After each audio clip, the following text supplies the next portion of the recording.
Now we're gonna go on a studio tour. I don't know how long they last, but we'll find out. I'm more excited about this than anything. I got a little bit sick on the Harry Potter ride, only because it's a lot of screen and you're right up next to the screen. I felt like it was too close to me. I had to shut my eyes. I actually got sick. Andrea also got sick. So I know the kids love the Harry Potter ride. I was not a fan. There we go. We're ready to get on our tour. This is gonna be my favorite part of the whole thing. We get 3D glasses? Okay. All right, good. Dracula in 1931, starring Bela Lugosi, and more recently was used for episodes of The Voice, hosted by Carson Daly. But you probably noticed that soundstage number 12 is undergoing a few renovations at the moment. And that's not the only exhibition. It's most frequently used as New York City in shows like Will and Grace, Brooklyn Nine-Nine, Key and Peele, Marvel's Agents of S.H.I.E.L.D., Agent Carter, The Purge TV series, and it's also been used in plenty of feature films as well. Now, a picture car is basically the automotive equivalent of an actor. It can just be used as scenery in the background, or it can be one of the integral parts of the story. And many of these picture cars that we're seeing today have gone on to become just as recognizable as the characters that drove them in film and television.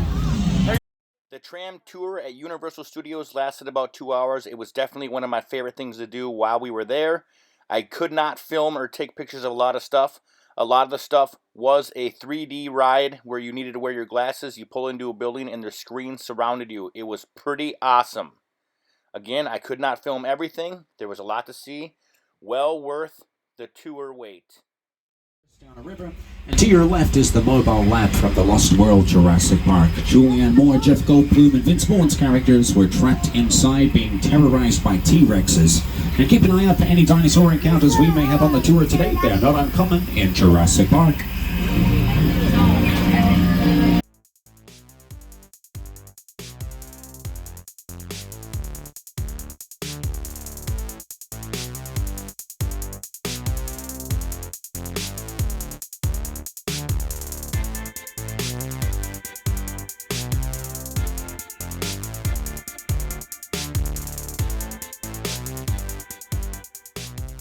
Been used in TV shows, including Criminal Minds Beyond Borders, starring Gary Sinise, Star Trek's Picard, and HBO's Westworld, as well as feature films like The Pirates of the Caribbean and The Curse of the Black Pearl, Indiana Jones and the Kingdom of the Crystal Skull, and even The Three Amigos. But these rain effects that we have here now in Old Mexico, it has made the area... Watch out on your left hand side. Look. Oh my gosh,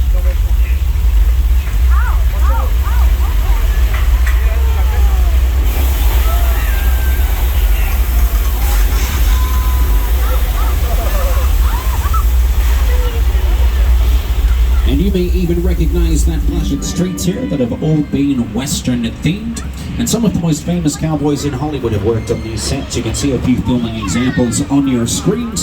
And more recently, they've been used in TV shows like Angeline, starring Emmy Russell, which is now streaming on Peacock, and feature films like HBO Max's Call of the Wild, starring Harrison Ford, and Quentin Tarantino's latest feature film, Once Upon a Time in Hollywood, starring Brad Pitt, Leonardo DiCaprio, and Margot Robbie.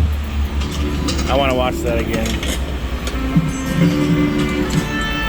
Right here. This town ain't big enough. I'm going to be honest with you all, that one actually looks a little bit too small to be the one that was described in our shark sightings here. Oh! Yep, there we go. Does anyone else see that large gray shark fin swimming around? That is not good. Now, we should be safe up here on the tram. I'm not sure if I can say the same for that diver next to the Amity police boat there. I sure hope they know there's still company in the water with them this afternoon. Well, if they didn't know before, they certainly know now. That's a shame, but not to worry.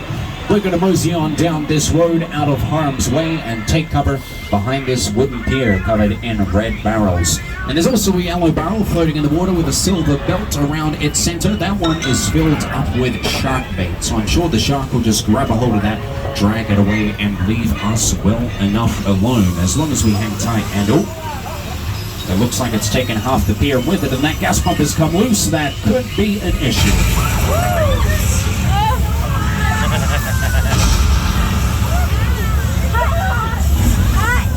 Well, I think we're going to need a bigger tram. Oh, here we go. Hi, buddy.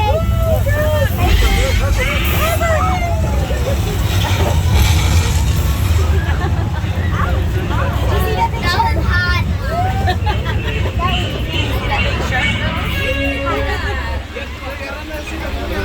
My old Australian friend on your right-hand side. And you'll probably recognize the majority of these from the Fast and the Furious franchise. Of particular note, up front and center there is Dominic Toretto's black Dodge Charger. But we also have a few others there, including Bumblebee's car from the 2007 version of Transformers. And this next one, and they also happen to live together up in that house that sits at the top of the hill there. And unfortunately, here at the Bates Motel, they have 12 cabins and usually 12 vacancies. It's in a bit of an inconvenient location here on the lot. And oh, it looks like Norman is actually in the office today, and I guess there is a guest visiting. I think he just disappeared into cabin number 1 to help them out. And uh-oh. Okay, everybody, on second thoughts, it's probably not the best time to be disturbing Norman Bates. He appears to be disturbed enough as it is, and unfortunately for us, I think he has just noticed the tram. Hi, Norman. We didn't see anything that just occurred there. I hold on to your belongings. Okay, on second thoughts, this could be the big one. On the left-hand side of cars 2 and 3, it looks like the floor is coming down. Watch out, everybody.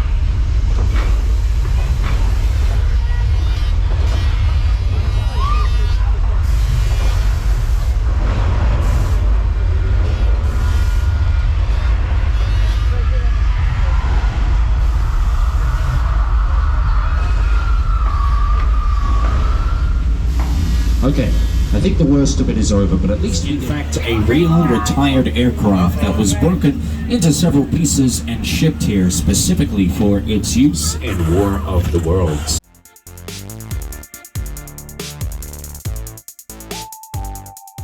Site set is a perfect example of a set that is all designed around a vision that Stephen had. When we first began to sit down to talk about the War of the World, I thought, what if the 747 goes down right in a big neighborhood? Because it's just something you don't see. You're doing good. You're doing great. Keep your eyes on me. Listen, now, close your eyes, okay? Stay closed.